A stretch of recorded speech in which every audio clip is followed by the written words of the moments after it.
Did you know that 8,000 out of every 10,000 people have thought about writing a book? But how many do you think actually do? That's the question for the ages. Now, I've got Susan here, and she's going to tell us a little bit about herself, a little bit about why this statistic matters to her and why it should matter to you. Susan, welcome to the show. Thank you, Shauna. It is wonderful to be here. And yeah, isn't that a shocking statistic? 8,000 out of every 10,000 people have thought about writing a book. And when I first came across that statistic, I thought, well, wait, how many get published? That's a lot of people. And as it turns out, of those 8,000 people who have thought about writing a book, 3,200 or 40% start. They sit themselves down, they open a journal or a Word file or something, and they actually start to write their book. And of those 3,200 people who start writing a book, 64 people will finish their book manuscript.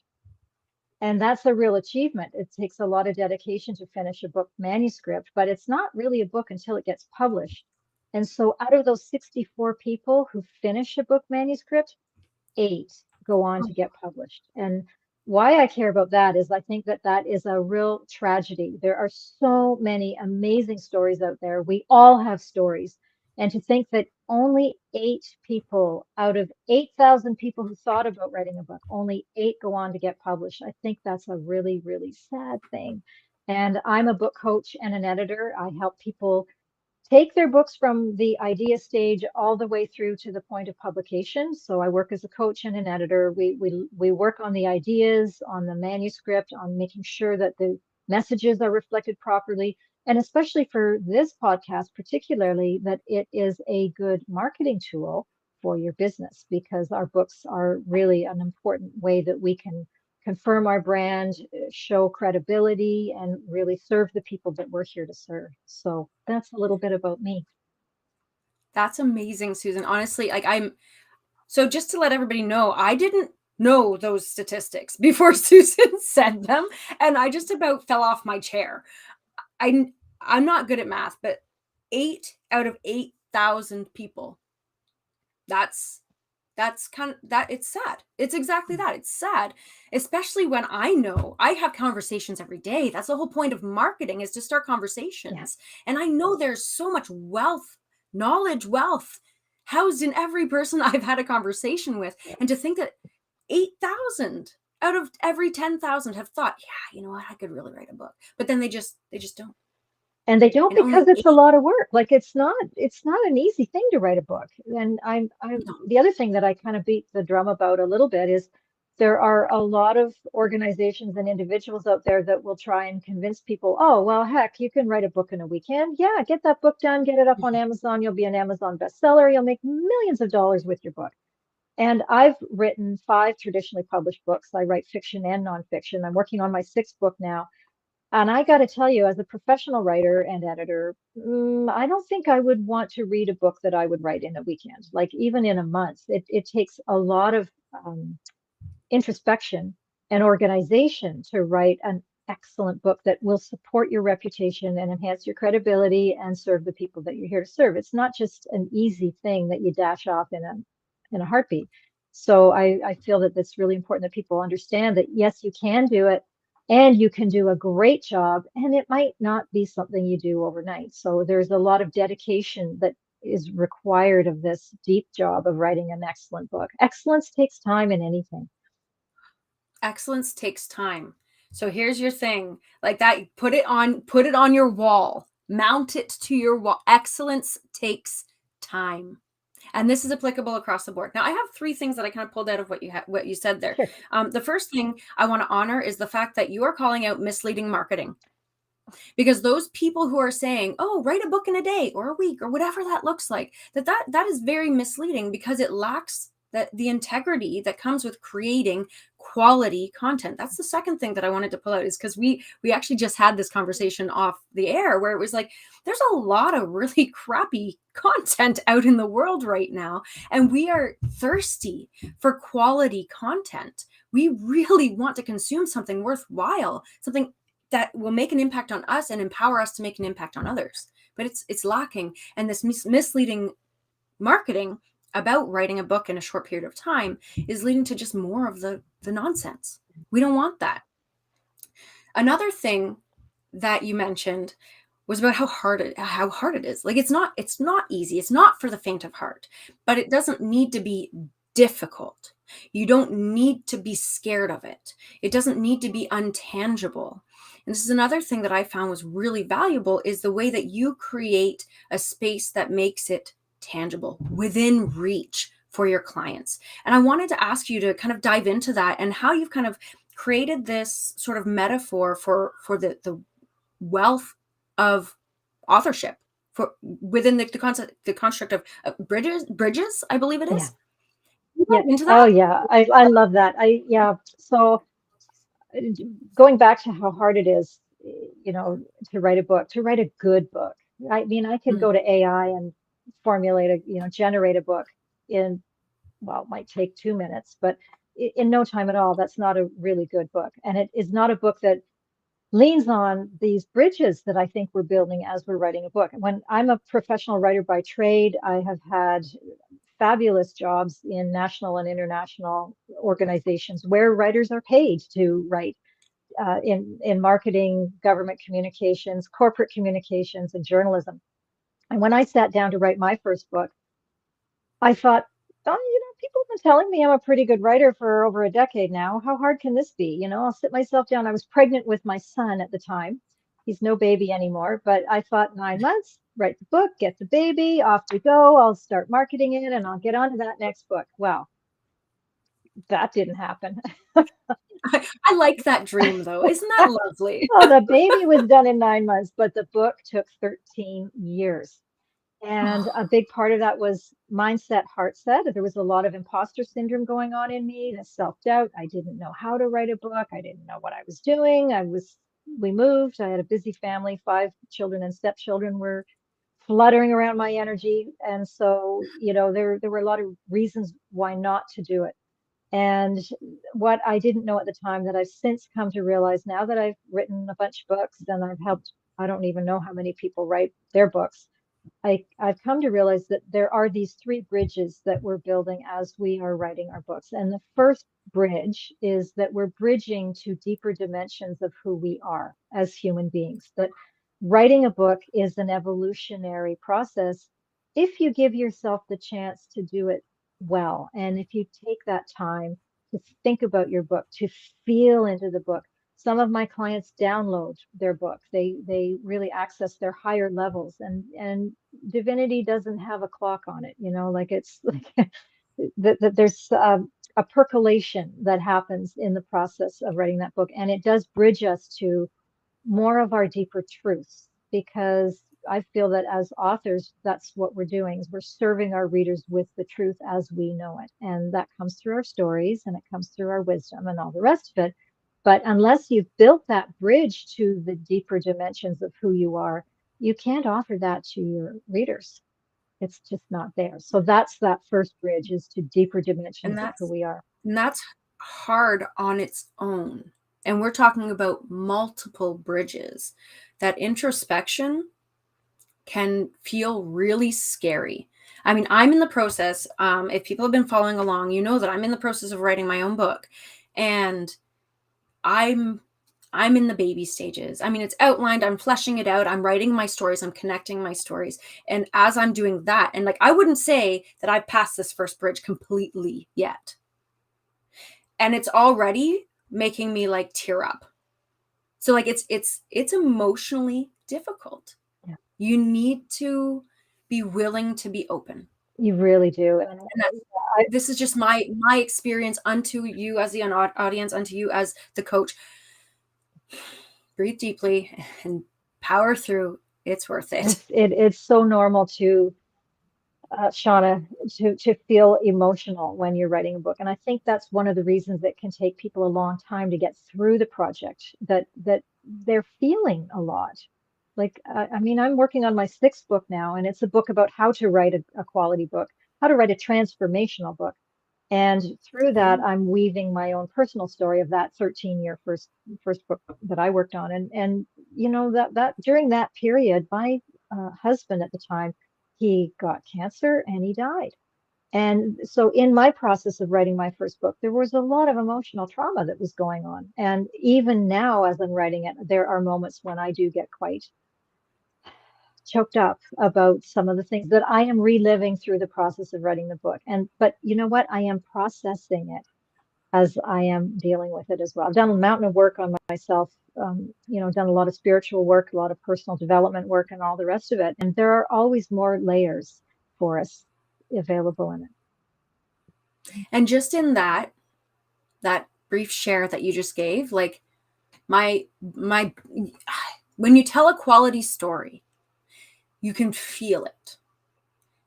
I can feel it. You told me this brief little tidbit of what you're going to be creating, and my body is lit up. I can feel, I'm like, I need to dive into the story. I'm like, I'm gonna cry. This is so amazing. So like, that's the wealth of taking the time. Taking the time to dive into that, to cross that first bridge, and to really make an impact through this personal development. Yeah. So what's the next bridge? Because now I'm tired. Oh, I know it's a long walk, but it's not a hard walk. It's just, do the work. Especially with friends. Yeah, that's right. Yeah. So the second bridge is the bridge we are building to our readers. And especially with a nonfiction book, well, fiction too, but I think probably maybe more of your listeners are interested in a nonfiction book if this is a marketing podcast. It's going to make that assumption. But the keeping in mind, I'm just going to add that I believe we're never not marketing. Life and business are intricately intertwined, and I would be equally interested in somebody's fantasy sci-fi as their how to write a book. So it does cross barriers, but for the sake of this conversation, let's dive into the nonfiction world. Sure. Yeah, because they're very different. Fiction and nonfiction are very different. Some of the processes are the same, but yeah, so we're building a bridge to our readers, and that comes through there. To me, there are really 3 phases of a quality book. And the first phase is the structure. You need a good structure for your book. And as you were saying, you've outlined your book. Awesome. Some people don't do that before they start writing. And we have what we call pantsers and plotters in the book world. And a plotter maps everything out from stem to gudgeon before they sit down to write. And a pantser flies by the seat of their pants, and they just sit down and write, and it'll all come out all right. And so they're very two different personality styles that come into the writing of a book. But really, all for everybody, we really have these 3 layers that go into making a really good book. So the first one is the structure. If you are a pantser and you don't want to bother with structure when you sit down, your editor is going to have to impose the structure on the material that you provide at the editing phase, because reading is a linear process, and your readers need to be able to go on the journey you want them to go on. And for that, we need a structure. And so that's part of that bridge, is we're bridging to our readers through a solid structure that serves them, that makes the reading experience easy. And then the other layer that's part of that bridge to your readers is the stories that you tell. So we're a species that really resonates with stories. And as they say, thousands of years ago, people sat around the campfire listening to the stories. And even today, if you've been camping, you've probably sat around the campfire and told some stories, and maybe some really good ghost stories went into that. I can remember my sister and I, when we were kids, our parents took us camping all the time, and I'd be terrified. She was 4 years older than me. She knew all the good ghost stories, and I believed every one of them, and I was just too scared to sleep. But how cool is that? And now that's a story I'm telling you now today. There's and keep in mind, and I realized it as I did it, but if you're going to tell a story, like the power of storytelling, what did my body, you can see it in people, because I'm deep into psychology and neuroscience and sensation, perception, behavior. What did my body do as soon as you were like, I'm going to tell you a story about my sister and I at a campfire? And I was like, oh, lean in. I lean in. I'm ready. I'm here for this. Right. And this is human wide. Yes. Globally, if we're going to tell a story, and if we've set it up the way you did, especially when you've done it really nicely, here's the story, we're going to lean in. And that's what you want. That's exactly. Yes. And that's part of your bridge to your readers. Tell stories. Mhm. The worst thing in the world is to just spit out a whole bunch of facts and call it a book. That's not really a good book. I mean, that's maybe what an AI might give you, but it's the story that really makes the difference. It's we all love stories. And so again, part of that bridge, tell stories, anecdotes. They don't even have to be long stories. They can be just little short anecdotes to engage your reader. And then the third Yeah. layer of that bridge is the craftsmanship of your writing. And that's the piece that I think most people are most insecure about. It is such a vulnerable thing to put on display for people, your writing. And again, back to that fourth grade teacher who told you what a terrible writer you were, maybe grade 10 or a parent or somebody in your life that said, oh my gosh, I can't read this chicken scratching. That stays deep within our neurology, actually. And it's very, very hard to get over that. So don't believe everything your teachers told you about your writing, because even if you feel that you're not a great writer, that's what an editor is there for. An editor will help work on your prose and on your sentence structure and on your preposition usage and all that grammar stuff that maybe you didn't like so much when you were younger. It is important. And that's one of the things an editor is there to help you with, is to help with the craftsmanship of your writing. It is a craft. It's, I've been working on my craftsmanship in writing for decades and decades and decades, and I'm still finding ways to improve what I do. I tend to have run-on sentences. I love a long sentence. Well, it's not so great to have too many long sentences. So when Mhm. I'm editing So myself, that's what I'm watching for. I'm laughing at myself because I like long sentences too. I read Charles Dickens and I'm like, oh my goodness, That's the why. detail that he gave the rug in the room that has nothing to do with the story, but he just gives it so much wealth of detail. So I have to ask you, and this seems like a weird question, but what is your opinion on the semicolon?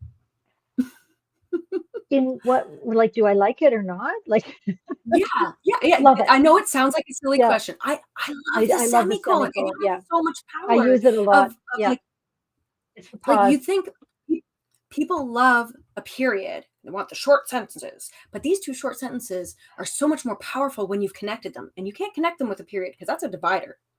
But a Exactly. semicolon introduces flow. I love it. Yeah. My husband makes fun of me all the time because I'll put a semicolon wherever the heck I want.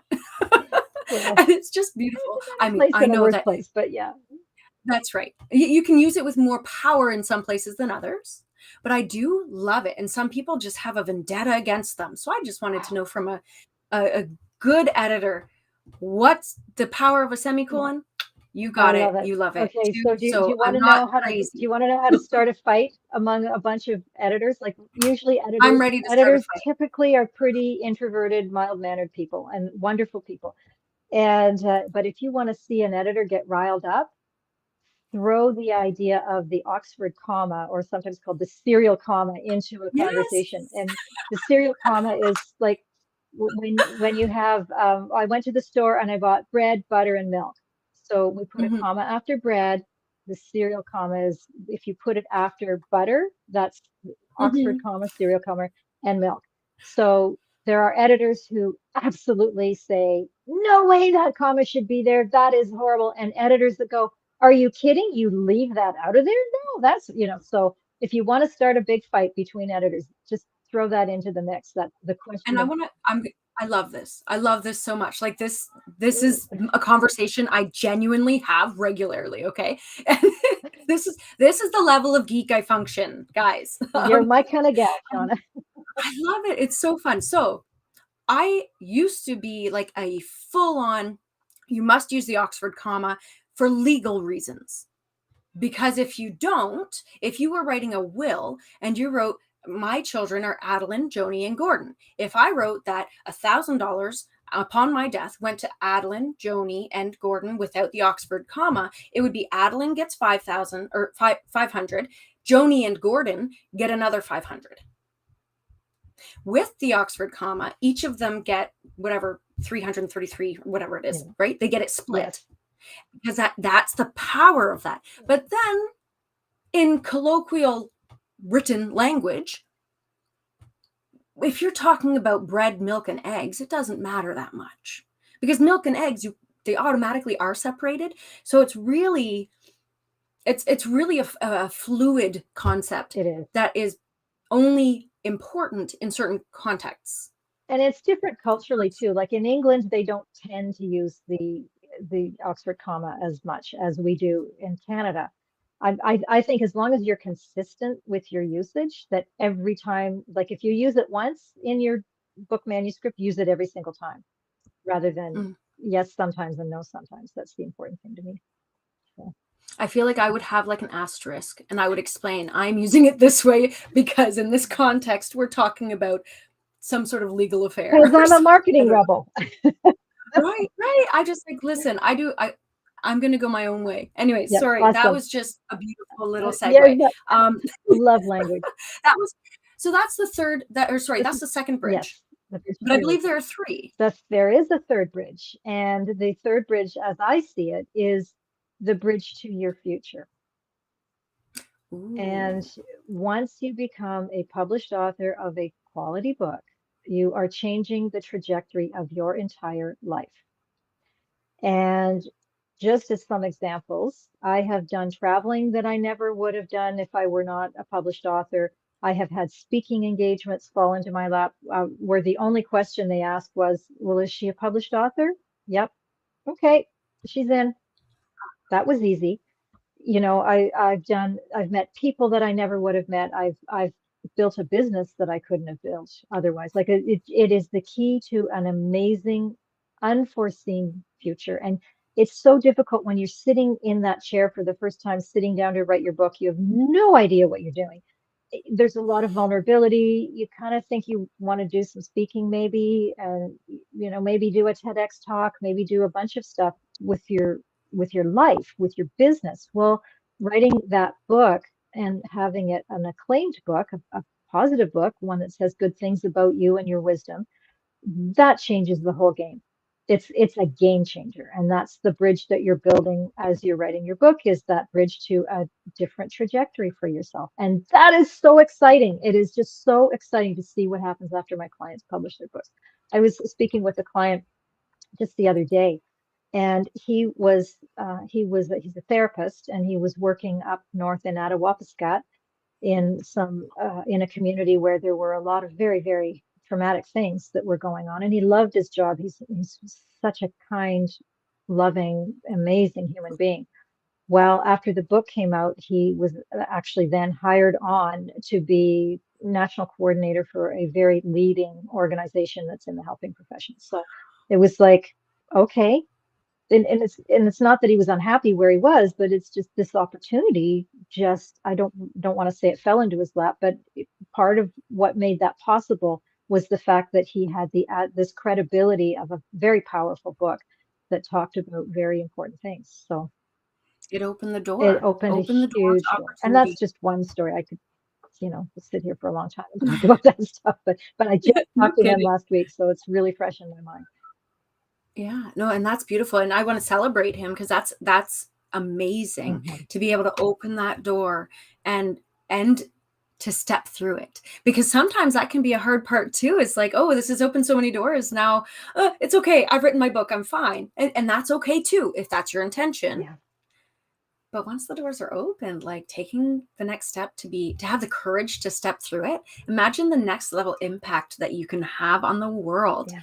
Wow. And I was scared too. You know, Shauna, when I was writing my first book, one of the things that kept me back for many years to in the completing that project were a lot of reasons, but one of them was I didn't want to be a famous author. I didn't want the paparazzi coming around me. I didn't want speaking engagements all over the world. I just wanted to write a really good book. And I didn't want what I perceived to come with it. What I didn't recognize is I get to choose. I get to choose the speaking engagements. I get to choose the clients. I get to choose the work that I do. I can say yes and I can say no. And if at any time I am uncomfortable with what happens as a result of publishing a book, then I mean, as long as it's a good book, you know, then I don't have to do it. And I didn't get that. And that's part of that evolution, part of that bridge to deeper dimensions of who I am. That's part of what was put in place through the process of writing the books. Is like I walked into this understanding that I get to choose. And I do a lot of speaking. I'm not thronged by media at all, but I do a lot of traveling. I do a lot of speaking. I meet amazing people. Like, who wouldn't want that? Which That's the old me amazing. didn't want that, but then this me does. Yeah. So, and I'm And you're choosing. allowed to evolve. Yes, You exactly. start from a place of evolution, and you just continue to evolve. And that's power. That's control, self-control, and environmental control of yourself. Like that's I feel like the space where you can actually become comfortably confident. Definitely. That's amazing. I don't know if I've said that like 6 times now, but it is. It is, and it It is truly amazing. is. It is. I mean, if anybody is thinking about writing a book, take a deep breath and jump in. And if you need help, get help with it. There are lots. I mean, I'm not the only book coach and editor in the world. There are lots of other people like me that are willing to, that know about this stuff and are willing to help you. Like, you don't have to do it by yourself. I mean, I'd love to help you if we're the right fit, if you feel that we're aligned, and just try, just take those little steps and be one of those 8 people that actually get your book published. Yeah. And so I was going to ask you to give your final thoughts, but that sounded like a really great final thought. Perfect. So instead, I'm going to ask you a kind of final question, and it loops right back to the beginning. So all throughout this, as we were diving into all these different aspects, crossing these bridges, my mind kept going back to our first conversation about the misleading marketing and the promise of writing a book in a week. So we also talked about how it took you 13 years. But what are that's we looking? that's a big range, isn't it? That's what I'm thinking. So, like, reasonably, I'm going to ask you the question: what are we looking at time frame wise, and how can people get in touch with you if this sounds like something that they want to dive into? Awesome question, thank you very much. So most of my clients get their book done within a year. It's, again, they have businesses, they have children. Some of them are running charitable organizations and doing charity work. They have elderly family members quite often that they're helping to look after. So to me, it just isn't realistic to whip off a book quickly when we have busy lives. So again, a year's, I think, a pretty reasonable amount of time. The fastest I've ever done it was 6 months. That was my fourth book. And I had a great outline. It was, your outline is your roadmap. So I had a great outline. I worked to the outline and I was done very, very quickly. And at the time, this is going back 5 or 6 years, maybe more than that. I'm the widowed mom of 3 kids. So, pretty busy life with an elderly disabled mother in my life. So 6 months, you've got to be pretty dedicated to do that. But I would say a year is a reasonable amount of time. I have had clients that have taken 2 years. Depends on your urgency and it depends on your why. If you want to support your business and understand that there is an enormous amount of benefit to writing a book, then you might want to, put a hitch in your giddy up and get going and get that book done a little bit more quickly. But, if I can do that as a widowed mom with 3 kids and a disabled mother in my life and do it in 6 months, I think almost anybody can. I was highly motivated. And as a traditionally published author, I was under contract. I had a legal contract with my publisher that said they wanted it by, I think it was July 17th or something. Oh my. So, yeah, I was highly motivated to meet my contractual obligation. That's pretty good motivator, but most people don't have that. And so, yeah, so I'd say a year. And I would love to talk to anybody who thinks that I might be able to be of assistance. And even if you're not sure, get in touch. My email address is Susan, SUSAN, at crossmancommunications.com. And just shoot me an email and let's get on a call and see if we're the right fit. And if I'm not, then maybe I know somebody who is. Absolutely. And the other thing that I wanted to say to everybody watching here is that all of this information is going to be housed in the notes. So you'll be able to just click and connect.